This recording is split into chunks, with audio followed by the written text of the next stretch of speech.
What's up mga idol? Welcome ulit for another video, and for today's video, bibigyan ko kayo ng 5 reasons why you should purchase itong bagong labas na entry-level smartphone ngayon ni Vivo, which is the Vivo Y11D. Sulit kaya to? Tara, pag-usapan natin.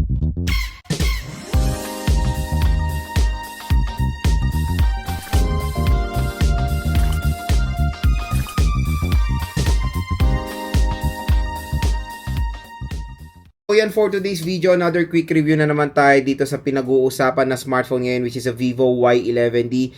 Isa sa napakasulit na smartphone na lumabas ngayon 2026. Pero again, kung interested kayo dito lang kayo bibili sa ating product link. So pag tinap mo yung video, may shopping button dito sa gilid or sa baba. Diyan kayo bumili ng Vivo Y11D dahil may naghihintay pa sa inyong additional discount voucher upon checkout. 1 to 2,000 pesos upon checkout, bukod dyan doon sa sale price sa online. So ang laki ng discount na makukuha nyo dito sa Vivo Y11D. Pero ang tanong, magkano muna bang SRP niya? So ang SRP ni Vivo Y11D for the 4GB 128 na ito is 10,000 pesos, and for the 4GB 256 is 12,000 pesos. So medyo mataas yung SRP nito. And again, yung SRP niya, yan yung possible price na pwede siya makuha sa mall. Pero dito sa ating link, sa ating product link, pwede nyo ito makuha at possible price sa 7,000 to 8,000 pesos. So ganyan kabagsak ang price ng Vivo Y11D dito sa ating official store link. And no worries, official store po ni Vivo yung nakalagay dyan sa ating link. At dyan ko rin binili itong smartphone na to. So parang malaking tulong sa mga consumers natin na naghahanap ng mura at bagsak presyo na smartphone ngayong 2026. Ito na ang hinihintay nyo, ang Vivo Y11D. So sa video na to, bibigyan ko kayo ng 5 rason kung bakit maganda rin naman i-consider kahit papaano itong smartphone na to. So again, ide-direct ako na kayo, pag binili nyo siya sa kanyang SRP, hindi po talaga siya parang sulit kasi medyo mataas yung price niya. Pero pag nakuha nyo siya ng sale price, napaganda na, or magiging sulit na rin siya kahit papaano. So first reason why you should buy this smartphone, ayan na mga idol, design. So pag narinig nyo na Vivo ang naglabas ng isang smartphone, asahan nyo na pagdating sa design and aesthetic, panalo yan. So tingnan nyo naman yung design nito, si Vivo Y11D. Ito yung tinatawag nilang platinum. So sa platinum nila is mukha siyang cream white. Usually pag in-expect natin platinum is more on silver color yan. Pero ito, hindi mga idol. And yun, meron siyang accent na ganyan. So parang marble-like accent. Ito si Vivo Y11D. Ayan. So maganda naman at very eye-catching yung neto. Very eye-catching yung kanyang design. Again, sinabi ko na yun sa mga karamihan ng Vivo smartphone na ni-review natin. Mapa-mura, mapa-entry, mapa-flagship, mapa-mid-range. Pasado sa akin ang design na itong si Vivo Y11D. And marami pa rin mga consumers when buying a smartphone, ang top priority nila na kinukonsider is design and aesthetic. At meron yan dito sa smartphone na to. So napaka-solid, napakaganda ng design, at yan isang reason natin bakit magandang bilhin itong si Vivo Y11D. Second reason, battery. So sa battery kasi nito, makunat. Paldo kayo sa battery nito dahil 6,500 mAh battery capacity na ang i-offer ng Vivo Y11D. Napakalaki mga idol. So in today's time, like in 2026, usually talaga ang new normal na sa mga lumalabas sa bagong smartphone is 6,000 mAh pataas. So ito, malaki ng in-offer nila is 6,500. So usually pag 6,500 before, pag 6,500 mabigat yan. Ito hindi magaan eh. Yun din na gusto ko dito, ergonomics and form factor niya. In fairness, for the large battery, magaan din naman to smartphone na to. Pero yun, sa mga consumers na in demand when it comes sa smartphone, like yan na talagang hanap buhay nila, or yan na talagang primary tool nila sa work nila, ito na magandang i-recommend sa inyo dahil matagal din naman pumalobat kahit papaano itong smartphone na to dahil sa kanyang malaking battery capacity. Siyempre, ang i-consider nyo rin dito na third reason para magandang bilhin nito is yung kanyang charging rate. So, syempre, yan yung magandang terno, malaki na battery, mabilis pa ito mag-charge.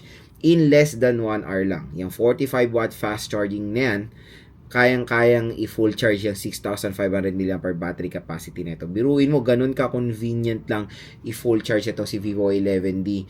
At yan ang perfect na terno talaga when buying a smartphone. Yung merong matagal, malobat, pero mabilis mag full charge. Hindi po pwede yung matagal malobat at matagal din mag-charge. Pangit na combination yon. Magandang combination yung sinabi ko kanina.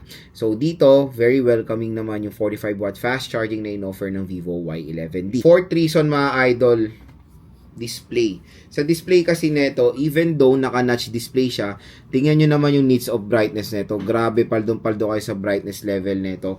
Biruin mo, 1200 nits of brightness nang i-offer netong smartphone na to. Napakataas. Mas mataas pa siya dun sa favorite ko rin na budget smartphone, the Oppo A6X and Oppo A60. Ito, grabe, ang taas ng brightness level niya, oh. At, ang maganda pa dun, mga idol, yung screen size niya malaki. Meron tong 6.74 inches. The sad part dito, it's LCD display, it's not AMOLED.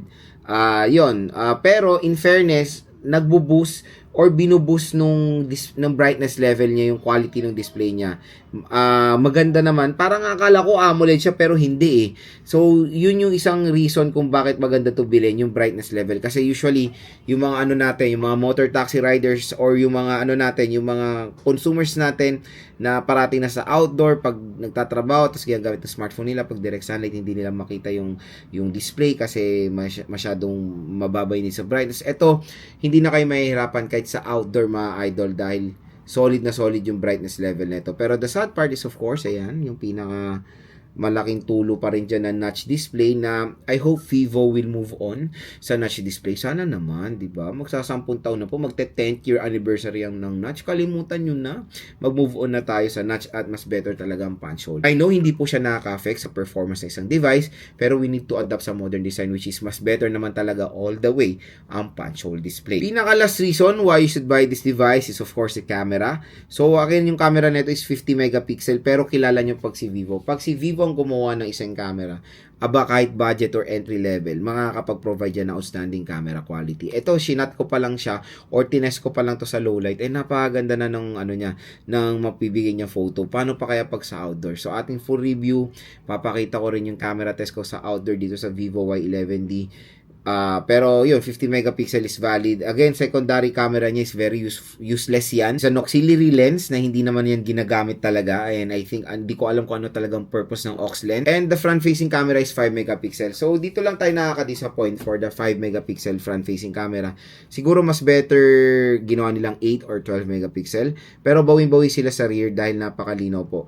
And maganda rin naman or hindi siya kasama sa reason pero very welcoming din yung meron tayong light indicator dito sa gilid. For example, pag merong, ayan, eto, nag-red siya, nagbiblink siya ng red, meaning yan, low bat siya. So, pag chinarge siya yan, umiilaw din yan. So, magandang, meron lang kahit na konting dyan, indicator, kumbaga para sa inyong smartphone. Kahit nakaslip siya, makikita nyo kung ano ba yung nangyayari sa device. So, yan yung mga ating 5 reason why should purchase a Vivo Y11D. Pero marami pa rin magka-question dyan. Lods, kamusta naman po ang RAM at ROM neto? Okay po ba siya? Sulit ba siya?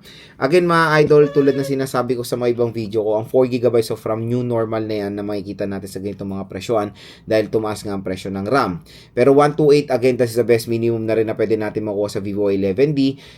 No worries, yung 4GB of RAM still usable yan. Marami pa kayong magagawa sa 4GB. And hindi ko ito marirecommend of course sa mga solid gamers. So pag solid gamers kayo, let's po ang Vivo Y11D dahil yung processor neto medyo mababa. Yun lang naman ang nakaka-disappoint dito, the processor. Hindi po talaga perfect fit even sa sale price na Unisoc T7225. Yung T7225 usually nakikita natin yan sa mga mura or sobrang bagsak presyo na smartphone. Hindi po siya bagay sa ganitong price range. Pero kung usapang performance, Unisoc T7225 can do the job din naman. Nakagawa rin naman tayo na mga basic task dyan at hindi naman siya ganun literal na mabagal, pero sa gaming hindi ko po siya mako-consider na as a gaming processor. It can handle yung mga modern games like ML, COD or Genshin Impact, ML, COD or Honor of Kings, pero Genshin and WoW, wag nyo naasahan na makakalaro kayo ng smooth dito sa smartphone na to.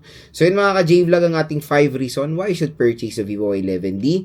Isa sa entry-level smartphone na pwede nyo consider ngayon. Pero very tough ang competition ngayon, especially for this kind of price na 7 to 10,000 pesos. Kasi ang dami rin mga murang 5G, ang dami masulit na 4G. Ito, siguro, ang main target ng Vivo Y11D is yung mga consumers na avid fan ng Vivo or yung mga tiwala sa brand ng Vivo. Vivo is very well known naman na brand na yan sa Philippines at ang tagal na yan dito sa atin. And marami naman na sila na-provide ng mga smartphone na sulit din naman kahit papano and even sa mga entry levels. Pero again, medyo kulang talaga. Kulang na kulang ibang specs nito for its price. Pero binigyan ko kayo ng mga reasons kung bakit kahit papaano, yung ibang specs naman niya ay sulit din naman bilhin itong si Vivo Y11D. So again, dito lang kayo bibili sa ating product link. So tap mo yung video, merong shopping button dyan, mura at bagsak presyo lang mo ko itong Vivo Y11D and hopefully nakatulong po itong mga sinabi ko sa inyo kung nagde-decide kayo bumili na itong smartphone.